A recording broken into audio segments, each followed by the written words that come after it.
Hey guys, my name is Faye and this is my first video on my channel Crypto Phalians.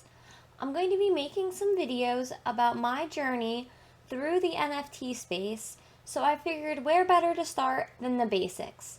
What are NFTs? In this video, I'm going to be explaining what NFT means, what an NFT is, the value behind NFTs, and I'm going to briefly mention a few popular projects. So, what does NFT stand for? NFT stands for non-fungible token. So, what does that mean? Well, something that's fungible is not particularly unique.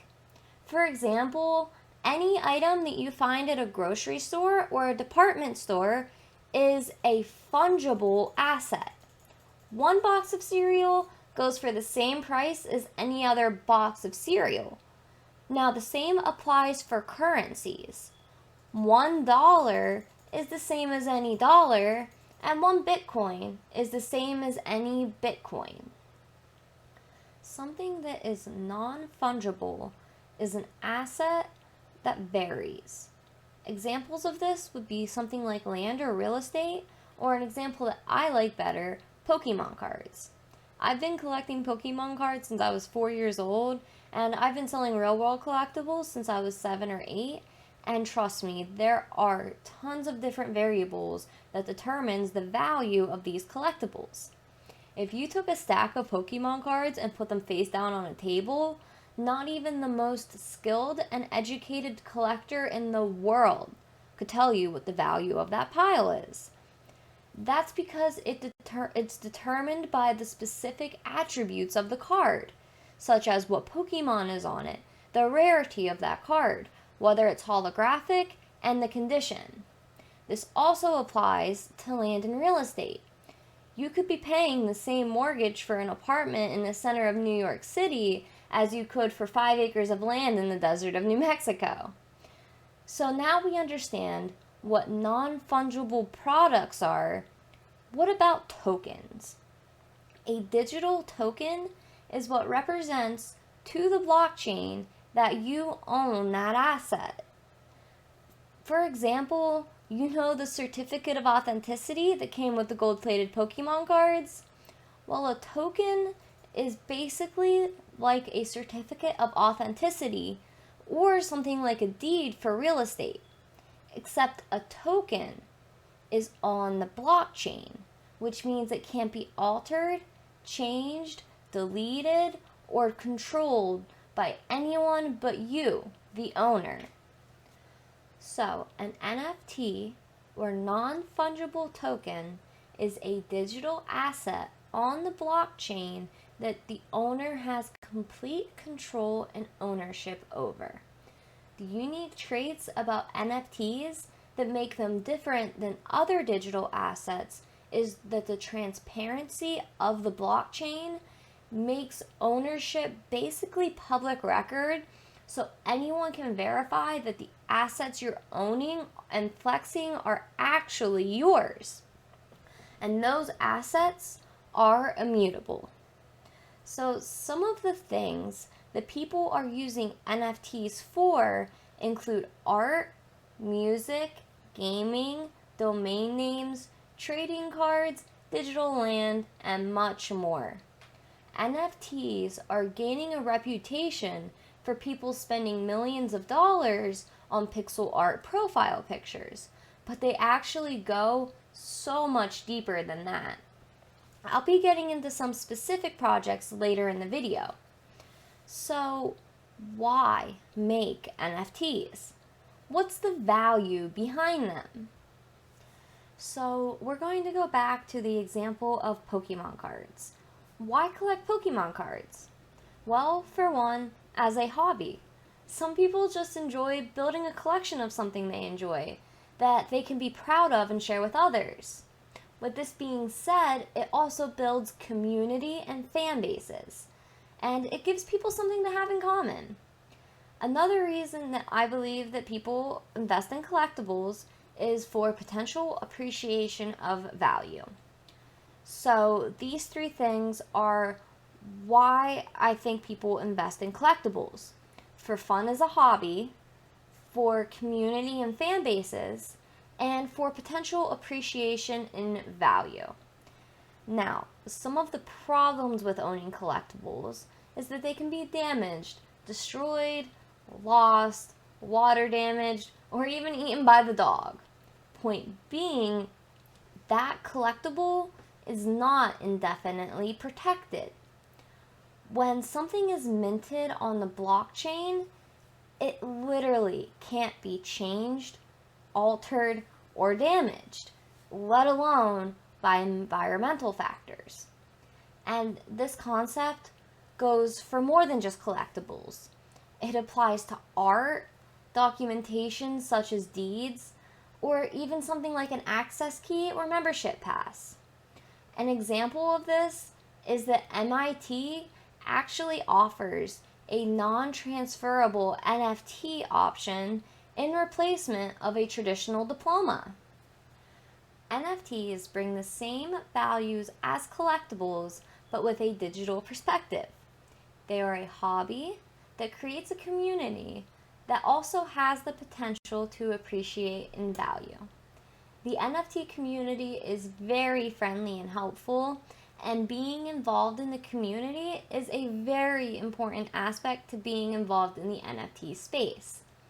I'm not going to get too far into this right now, but I will be talking a lot about this in future videos.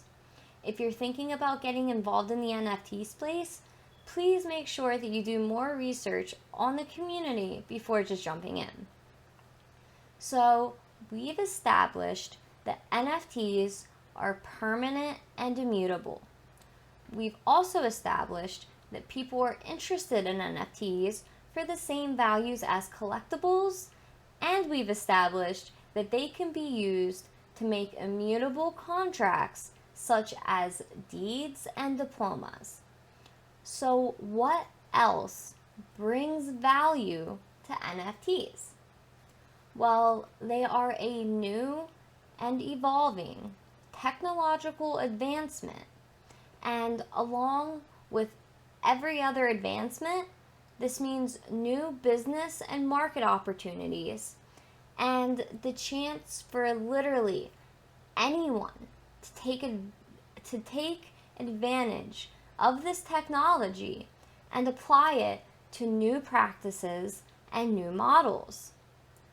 I believe that it is not far-fetched to say that one day, whether it be 100 years down the line or in a few weeks, that NFT technology will be implemented to basically replace all non-fungible assets that are not digital. In other words, I believe that the terms non-fungible assets and non-fungible tokens will basically be interchangeable. Don't believe me? Adidas and Nike are already making moves into the NFT space, with Adidas releasing a collection called Into the Metaverse, where purchasers also received physical athletic apparel. Almost a year ago, parent company to Taco Bell released gifts which sold out in under 30 minutes. Mattel Creations has launched their own NFT marketplace where they sell Uno, Hot Wheels, and even Barbies that are accompanied with real-life Barbies. Other top companies such as Coca-Cola, the NBA, Kelley Blue Book, the Marriott, Pepsi, Pringles, MGA Entertainment, Charmin, and way more companies than I'm going to list are already making moves into this space.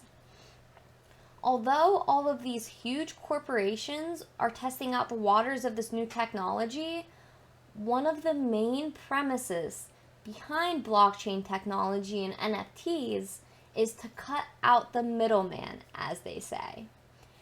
In other words, if a musician wants to publish a song, rather than going through a record label and giving up portions of their revenue, The ideal is that they can list directly on the blockchain or marketplace so that all of the profits and royalties go to the musician.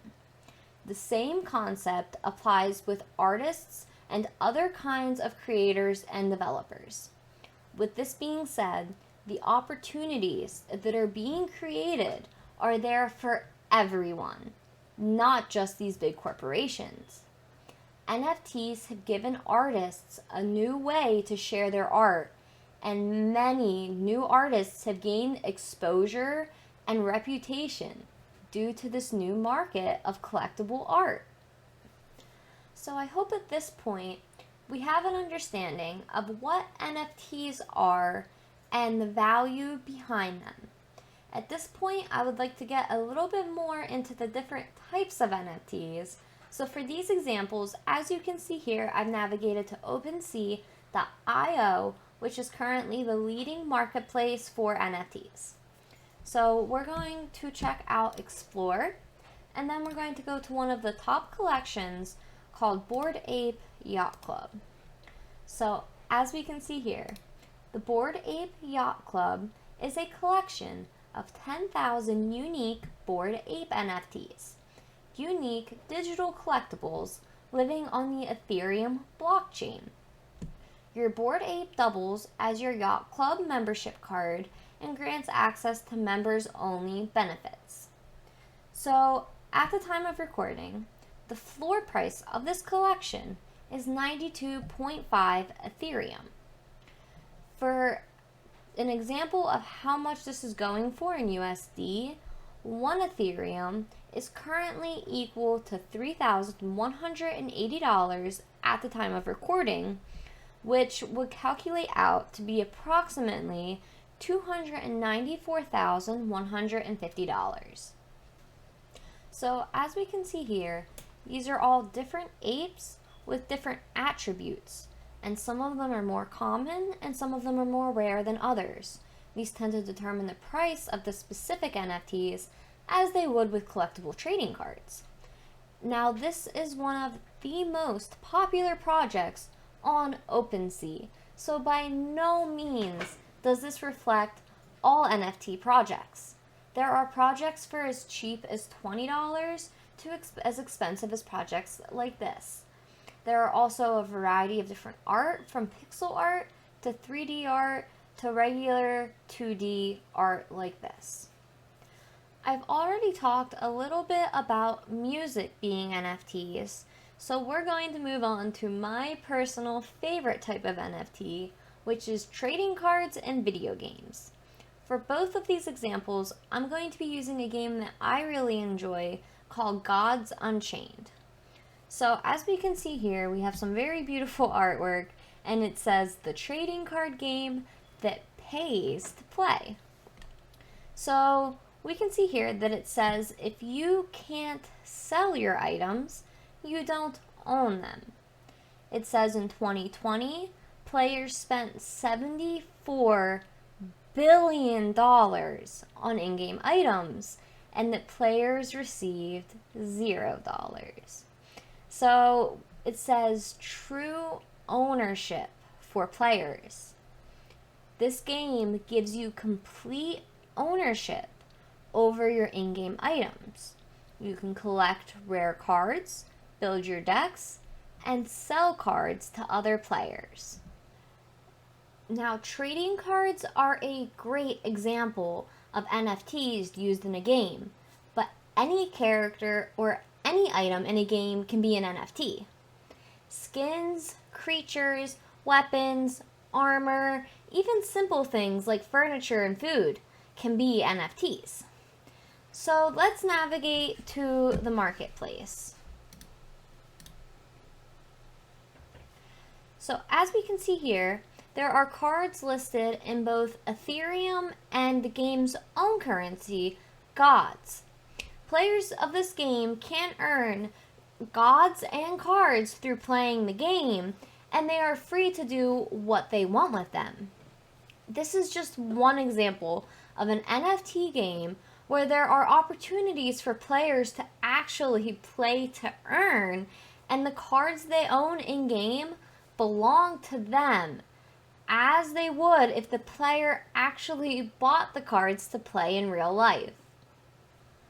Gaming NFTs are what I'm most excited about, so I'll be making a lot of videos regarding gaming NFTs. If you want to hear more about those, make sure to follow and subscribe. There is an infinite amount of possibilities of what can occur with gaming NFTs. There are already tons of games where you can purchase additional cosmetics, characters, weapons, outfits, and other items. But you don't technically own those items.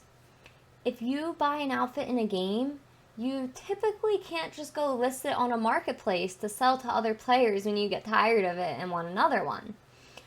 With that being said, players can actually get rewarded for their time and investment into a game if the items acquired appreciate over time, since only a limited number were available.